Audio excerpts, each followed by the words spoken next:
પેલા તો છે ને બહુ કઠણાઈ હતી બાપા અમારે 20 વર્ષ પહેલા છે ને હું તાર પપ્પા રૂમ લઈને સુરત આવ્યા ને ત્યારે તો કાંઈ નહોતું અમારી પાસે એક નાની એવી સુટકેસ માં થોડો કમસો સામાન ભરીને અહીંયા આવ્યા હતા ને આવા ડ્રેસ ને એવું તો છે ને એ જોયું નહોતું તો છે ને પેલા સાડી પહેરતી ને લાજ કાઢતી આ બધું ઘર ને ગાડીઓ ને ફ્રીજ ને ટીવી ને એસી ને બધી જાઓ ચલાલી ભોગવો છો ને તમે એ બધું છે ને તાર પપ્પાએ હાથે પગે કમાઈને ઊભું કરેલો છે ને તમને છે ને જે નખરા તમને બાપાની કમાણી થી બધું રેડીમેડ મળી ગયું છે ને તે તમને છે ને એકેય વસ્તુની કદર નથી હું તાર પપ્પા છે ને આ નવા રૂમ લઈને આવ્યા તો અમે છે બહુ સહન કર્યું છે ને તમે છે ને આ બધી જાહો જલાલી ભોગો છો ને એ કઈ આમ નામ ભેગું નથી તો છે ને અમે રૂમ લઈને આવ્યા તો શરૂઆતમાં તો સાવ નાની 10 બાય 10 ની પતરાવાળી રૂમમાં ભાડે રહેતા ને તમારે તો છે ને અત્યારે એમથી મોટા બાથરૂમ હોય ને તો એ તમને નાના લાગે જાણે ત્યાં નાતા નાચવું ન હોય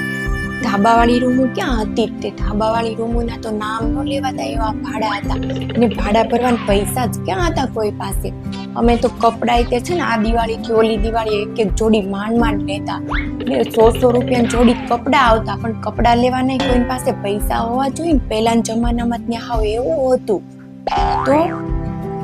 ને અમે તો છે ને તમારા જોડા નાના હતા ને તો સવારના ઉઠી માથે તગારા લઈ ઢોરના વાહિદા કરતા ને સવારથી તે સાંજ સુધી છે ને અમે વાડીએ વહી જતા કામ કરવાનું રાતે ઘરે આવી ને તો ઊંઘ આવે ને ત્યાં સુધી છે ને બેઠા સીંગ ખોલવાની ઓઠઈ પહોંચી જાય ને ચપટી બળવા મળે ને ત્યારે છે ને અમને 1 રૂપિયો વાપરવા દેતા ને અમારા વખતમાં તો 1 રૂપિયાની કેટલી બધી વસ્તુ આવતી અત્યારે નવરી ને તમે 1 રૂપિયાની સામે નથી જોતા ને ત્યારે તો છે ને તાર પપ્પા મને ઘર ખર્ચમાં મહિને 1000 રૂપિયા આપતા ને તો એમાંથી હું 100-200 રૂપિયા વધારતી અમે છે ને તમારે જેમ ફાલા ફૂલી નહોતા કરતા આમનામાં બધું ભેગું નથી પેલા તો છે ને અમારા વખતમાં સંબંધ થતા ને તો છોકરો ને છોકરી છે ને એકબીજાને જોવાય ન જતા ને અત્યારે તો છે ને સંબંધ થાય ને તો પેલા છોકરો જોવા આવે પછી છોકરાને આખું ફેમિલી જોવા આવે ને પછી છોકરાની સોસાયટી જોવા આવે ત્યારે સંબંધ નક્કી થાય ને અમારા છે ને અમારે તો છે ને અમારા પપ્પા એકલા જણ જોઈ આવે નક્કી કરી આવે